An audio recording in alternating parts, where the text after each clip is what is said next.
क्या आपने उद्धार पाया है? क्या आपने नया जन्म लिया है? ये सवाल बहुत जरूरी है, क्योंकि यीशु मसीह कहते हैं कि यदि कोई नया जन्म ना ले तो परमेश्वर के राज्य में प्रवेश नहीं कर सकता।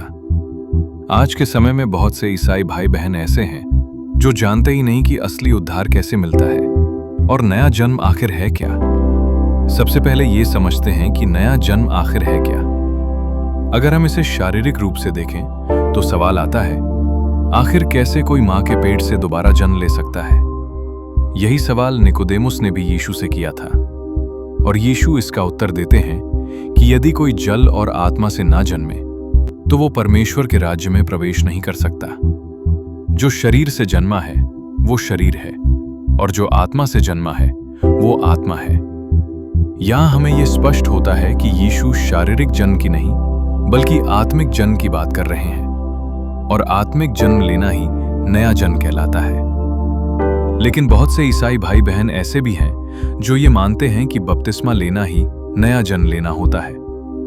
इसी मान्यता के चलते वे अपने बच्चों को बचपन में ही बपतिस्मा दे देते हैं, क्योंकि उन्हें लगता है कि यीशु ने कहा है जल और आत्मा से जन्म लेना चाहिए, और वे इसे बपतिस्मा लेना समझते हैं।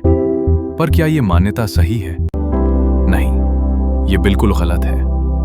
अगर सिर्फ बपतिस्मा लेने से ही कोई इंसान परमेश्वर के राज्य में प्रवेश कर सकता है, तो उस चोर का क्या जिसने कभी बपतिस्मा लिया ही नहीं? फिर भी यीशु ने उससे कहा, तू आज ही मेरे साथ परमदेश में होगा।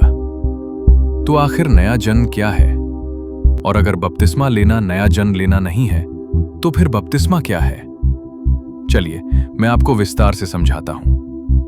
जब कोई इंसान अपने मन का परिवर्तन करके अपने पापों को हृदय से स्वीकार करता है, अपने पुराने पापमय जीवन को छोड़कर परमेश्वर के साथ एक नए जीवन की शुरुआत करता है, उसे नया जन्म लेना कहते हैं। और बपतिस्मा लेना इसी बात को दर्शाता है।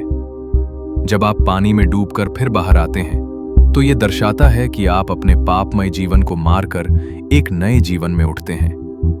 तो मेरे दोस्तों, बपतिस्मा लेना ही नया जन्म नहीं होता, बल्कि मन का परिवर्तन, पापों से उद्धार पाकर यीशु मसीह को ग्रहण करके एक नए जीवन की शुरुआत करना ही नया जन्म है। यदि कोई बिना मन परिवर्तन के और बिना पापों से उद्धार पाए बपतिस्मा लेता है तो वो व्यर्थ है। यूहन्ना 3 के पद 7 में यीशु कहते हैं, अचंभा न कर कि मैंने तुझसे कहा, तुझे नया जन्म लेना अवश्य है। तो मेरे दोस्तों, क्या आपने नया जन्म लिया है? क्योंकि परमेश्वर का राज्य निकट आ रहा है।